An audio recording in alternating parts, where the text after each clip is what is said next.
मेरे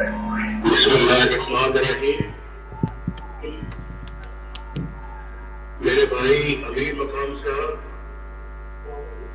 मेरे भाई मुर्शिदा जावेद अब्बासी साहब, मेरे भाई आसन इकबाल साहब, जनाब खान अब्बासी साहब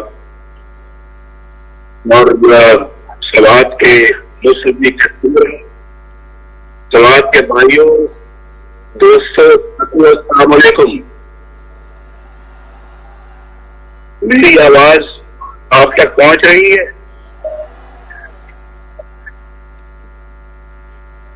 आप मुझे अपनी आवाज से बताएं, जवाब दें।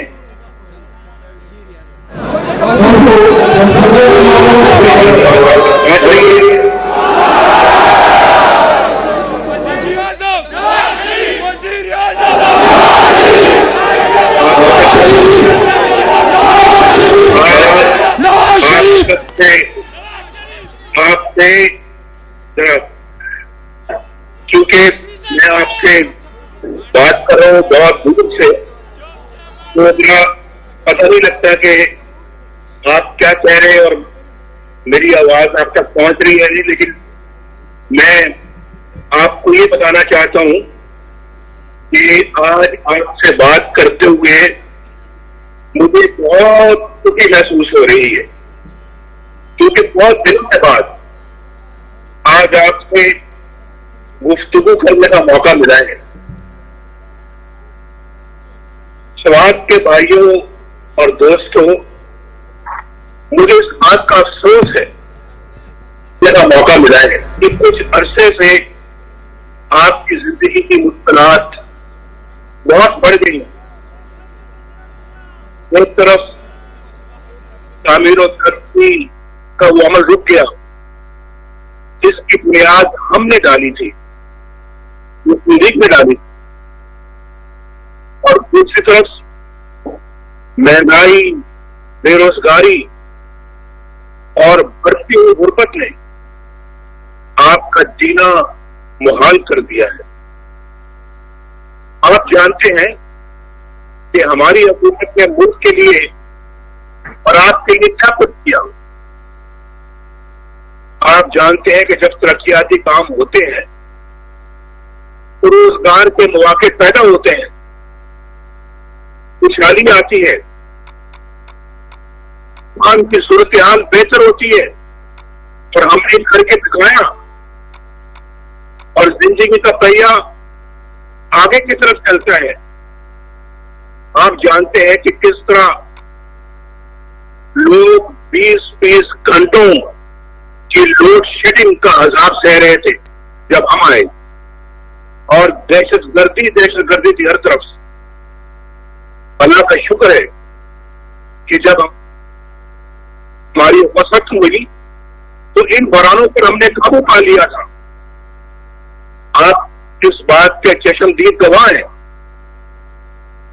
तो मैं जब कहता हूं मेरे भाइयों और दोस्तों कि आज मुझे आपसे बात करते हुए दुख हो रहा है, इस वजह से कहता हूं कि मौजूदा हुकूमत ने इस मुल्क को हर एतबार से तबाह बर्बाद करके रख दिया है। मैंने अभी कहा, महंगाई आसमान से बातें कर रही है, लोग सब्जी दाल भी नहीं खा सकते और आटा नायाब हो गया है। मुझे पता लगता है और आप बेहतर जानते हैं कि आज रोटी जो है, रोटी कितने की होती है? रोटी आपको मालूम है? आज रोटी 20 रुपए तक जा पहुंची है, जो हमारे दौर में 5 रुपए की मिलती थी। कितने की मिलती थी? 5 रुपए की। और चीनी 110 रुपए की हो चुकी है, जो हमारे दौर में 50 रुपए के लगभग। कमाल हो गया है भाई। और तो और दवाइयां जो है, दवाओं की कीमतें लोगों की पहुंच से दूर हो गई हैं, और आपको ये फैसला करना पड़ता है, जो कि बड़ा तकलीफ देह फैसला है, कि रोटी खरीदें या दवाई खरीदें या फिर बच्चों के स्कूल की फीस अदा करें या फिर उनको किताबें खरीदें। ये मैं ठीक कह रहा हूं या नहीं?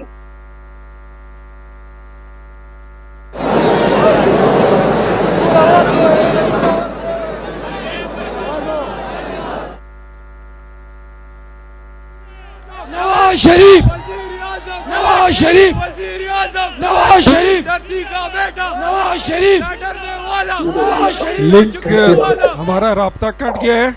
आप खामोशी से थोड़ा सा वेट करें, दोबारा भी हमारा लिंक जुड़ जाता है। दोबारा हमारा अभी राब्ता हो जाएगा। वो जो पीछे दोस्त बैठे हुए हैं, सबसे आखिर वाले, क्या आपको मियां साहब की आवाज आ रही थी तकरीर की? वो पीछे वाले जरा हाथ उठा के बताएं, आ रही थी आवाज?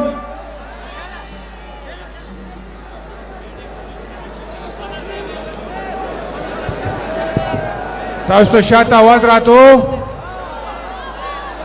हमारे पास झंडे को लाव के झंडे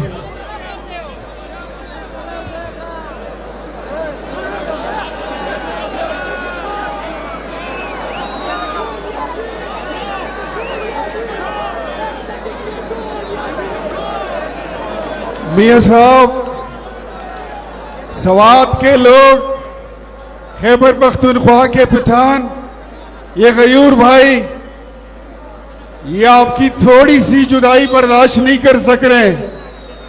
और ये जितनी जुदाइयां हैं, आज ये कौम निकली इस अहद के साथ है कि हम आपको बुलाएंगे, और ना सिर्फ आपको बुलाएंगे बल्कि जिस मसनत से आपको साजिशों के करके आपको उतारा गया था, दोबारा वही आपको बिठाएंगे। मैं कह रहा था कि बिजली और गैस की कीमतें कितनी ज्यादा बढ़ गई हैं और आपका रुपया इस सारे खिस्से में सबसे कमजोर हो चुका है। और यहां तक कि जो आपके हमसाए में 40 सालों से जंगों की तबाहकारी के बावजूद अफगानिस्तान उसकी करेंसी के रुपये से ज्यादा है। मेरे भाई और बहनों, ऐसा क्यों है? क्यों है ऐसा? उससे सुनो, मैं बताता हूं।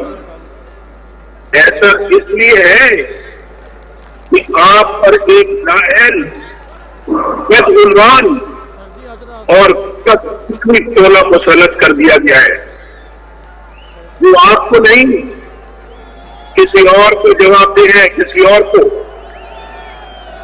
उसे आपकी नहीं किसी और की खुशी होनी चाहिए। मुस्लिम लीग नून की फतह को शिकस्त में बदलने के लिए और अपने लाडले को इक़्तिदार में लाने के लिए जो कुछ इस मुल्क में हुआ है, अच्छा जानता है।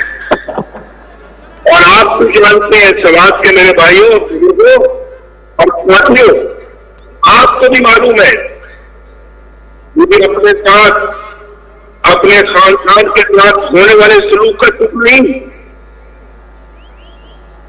लेकिन सिर्फ नवाज शरीफ से अदावत की बुनियाद पर, नवाज शरीफ हमें अच्छा नहीं लगता, सिर्फ नवाज शरीफ के अदावत की बुनियाद पर जिस तरह इस मुल्क के साथ ज्यादती की गई और जिस तरह 22 करोड़ आवाम को जुर्म का निशाना बनाया गया और जिस तरह हमारी नौजवान नस्ल को मुस्तकबिल से खेला गया, उसका जवाब कौन देगा?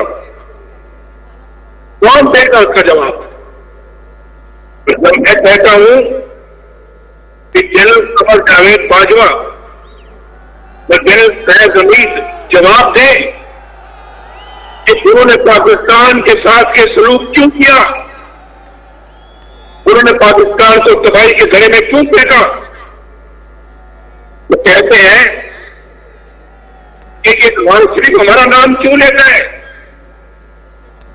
तो भाइयों, मेरे दोस्तों, समाज के जानसारों, आप ही मुझे बता दीजिएगा कि मैं किसको नाम दूं? मैं चंद आदमियों की लाकानूनियत और आइन शिकनियों का इल्जाम पूरी फौज को नहीं दे सकता। क्यों दूं मैं? ठीक है, जय बाजो जय साइस, आपने हजूर अपनी मर्जी की DIG तो बनवा ली, मर्जी के फैसले भी आपने हासिल कर लिए, नवाज शरीफ को वजारत उज़्मा से हटवा भी दिया। मुझे शहबाज शरीफ, मरियम नवाज और मेरे खानदान और पार्टी के लोगों को जेलों में डलवा दिया। मीडिया के जरिए हमारी किरदार खुशी से अब भी जारी है। अगर मामला यहीं तक रहता तो चले, कोई बात नहीं थी। अगर पूरे मुल्क के अवाम को गुर्बत, बदहाली, महंगाई और बेरोजगारी के अंधेरों में धकेलने का जवाब किसी न किसी को तो देना पड़ेगा, देना होगा। चलो, मेरा तो जुर्म था कि मैं आपकी, पाकिस्तान के अवाम की हक हुक्मरानी की बात करता था, आइन की बात करता था, जमहूरियत के असूलों की बात करता था, अपनी हदूद के अंदर रहने के लिए कहता था। लेकिन अवाम का क्या कसूर था भाई? आपका क्या कसूर था? आपसे रोजगार क्यों छीन लिया गया? आपसे रोटी का नवाला क्यों छीन लिया गया? आपके बच्चों से तालीम क्यों छीन ली गई? आपसे इलाज करवाने की सूरतें और दवाइयां क्यों छीन ली गई? आपसे आपका इज्जत से रहना क्यों मुश्किल बना दिया गया? इसका जवाब मैं सिर्फ इमरान खान से नहीं मांगता, बल्कि इसे लाने वालों से मांगता हूं।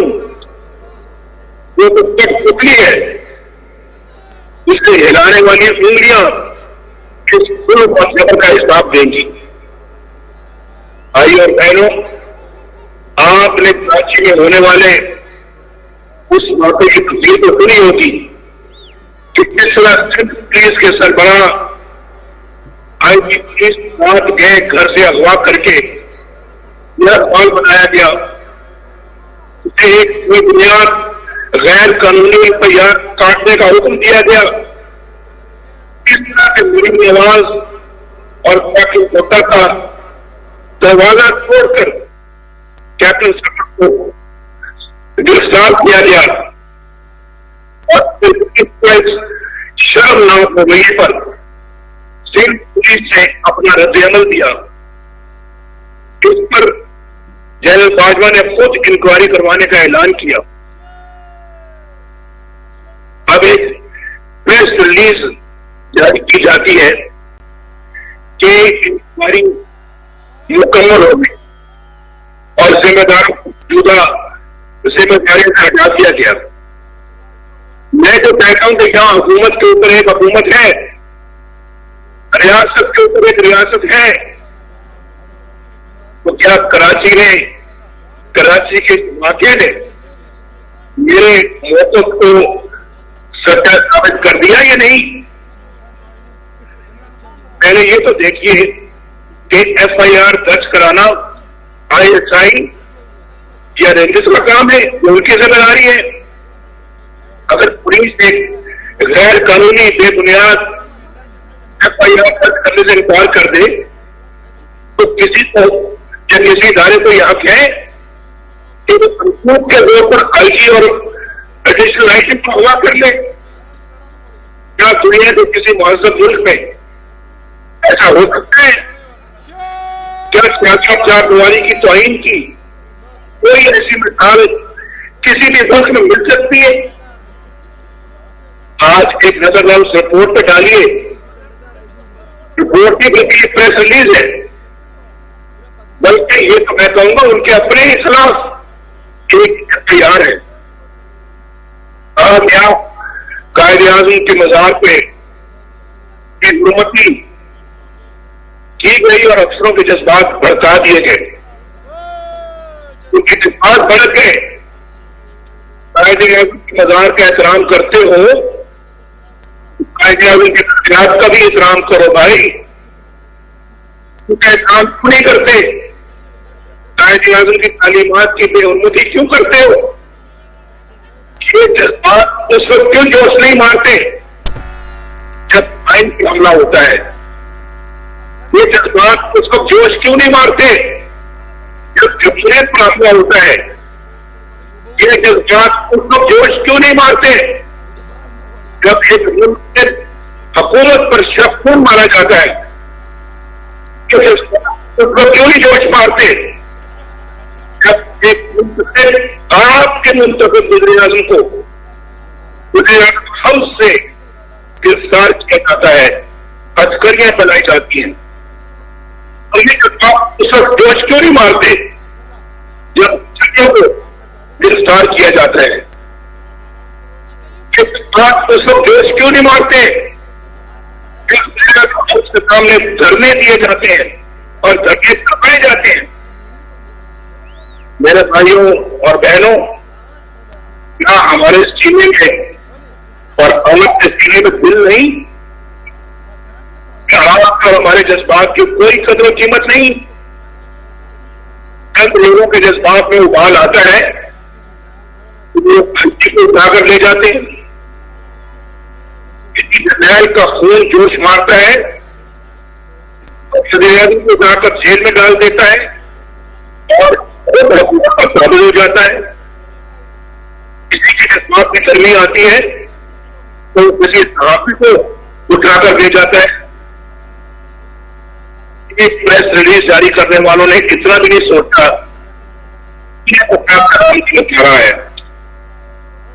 राजनीति की मुल्क की मफाद में नजरियत को तो बनाकर हमें सरकार साथ दे दिया जाता है, लेकिन आज तुम सिर्फ अपने इदारों के सामने को बता रहे हो कि हमारे अफसरान किस कदर गैर जिम्मेदार हैं, आप क्या कर किसी भी वक्त वो कुछ भी कर सकते हैं। शाबाश शाबाश। ऐसे में तो उन्हें आइन का ख्याल आता है ना कानून का, और ना ही अपने हल्फ का और ना फौज की मारे का, किसी चेन ऑफ कमांड का। इस बात की रूह में बहकर कुछ भी कर सकते हैं। और फिर इस को दो इशारों के दरमियान गलत साजिश का नाम दिया गया। तो पुलिस में सूबाई पुलिस के सरबराह को आप करके FIR दर्ज करने का जिक्र भी नहीं है। उन अफसरान के नाम तक नहीं बताए गए, उन्होंने सब कुछ किया। इसलिए कि ये नाम मुकद्दस है। ये सिर्फ भाई सियासतदान है, तो आपके लोगों सियासतदान ही है जिनके नाम के साथ चोर, डाकू, लुटेरे और गद्दार जी करो भी कुछ लगा देते हैं। भाई जीत करके हमारी किरदार खुशी करो, जीत करके करो, जेलों में डालो, इन नामों को गाली बना दो। लेकिन मैं आपको बता दूं, अब नहीं चलेगा, ना चलना चाहिए। सर्विस जजों के खानदानों की जाती है, साहब के नाम लेकर निष्ठा बनाया जाता है। अगर दुनिया में आईनी काम करने वालों के नाम लेकर उनकी जाएगी तो फिर उन सबके नाम भी जरूर लिए जाएंगे। आइन, जमहूरियत और अवाम की, मैं इस प्रेस रिलीज की एक दफा करता हूं और मुसरत करता हूं। ये एक रिपोर्ट नहीं बल्कि एक मन गढ़ अफसाना है जिसमें किसी सवाल का वाज़ेह जवाब देने की बजाय बेशुमार नए सवाल आ दिए, जिसके इस वारदात को देने वाले असल किरदारों पर पर्दा डालकर पार करने वालों को बुखारी का पकड़ा बना दिया। तो बेहद नुकसान हो गया है। मेरे दोस्त, मुझे पता लगा है कि शायद बात और बारिश होने वाली है। अपनी गुफ्तगू को हवालत नहीं देना चाहता। यही है रियासत के ऊपर रियासत जो मैं आपको बताना चाहता हूं। किसी को रियासत को रियासत कहते हैं, किसी को हुकूमत के ऊपर हुकूमत कहते हैं, और यही है वो सोच जो मेरे रात पाकिस्तान को आगे बढ़ने नहीं दे रही। यही है कह रहे हैं, यही हमारे लिए घाटे का सौदा है। आवाम की सच्चाई को सामने नहीं दे रही। जो रोक टोक करने वाले, आइन तस्लीम करने वाले उनके सियासतदानों को इज्जत का निशान। भाई और बहनों, कोई गलत फहमी नहीं है। अपने काम चाहते हैं बल्कि साबित करती है। हमने हमेशा अपने कारों को खुद किया है, मैंने किया है और मुझे मुझे अफवाज पाकिस्तान को मजबूत करने में इदारों को और अहलकारों को आइन का कहते हैं। तो वही बात कहते जो कायदे आज़म ने कही थी, उन बात को कहते जो आइन में लिखी है। इसका हालत हमारे जवानों और अफसरों का है। अगर सियासत के अंदर दफनदाजी बंद होनी चाहिए, इंतखाबात की ताक़ीद बंद होनी चाहिए, अवाम के वोट की इज्जत होनी चाहिए।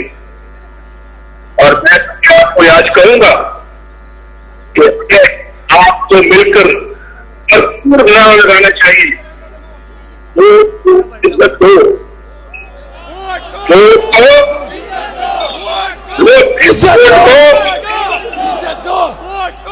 इज्जत दो, एक दफा फिर इज्जत दो, इज्जत दो, इज्जत दो, इज्जत दो, इज्जत दो, वोट को, इज्जत दो, वोट को, इज्जत दो, वोट को, इज्जत दो, वोट को, इज्जत दो, इज्जत दो, इज्जत दो, इज्जत दो, इज्जत दो, इज्जत दो, मियां इज्जत साहब, दो, इज्जत दो, इज्जत दो।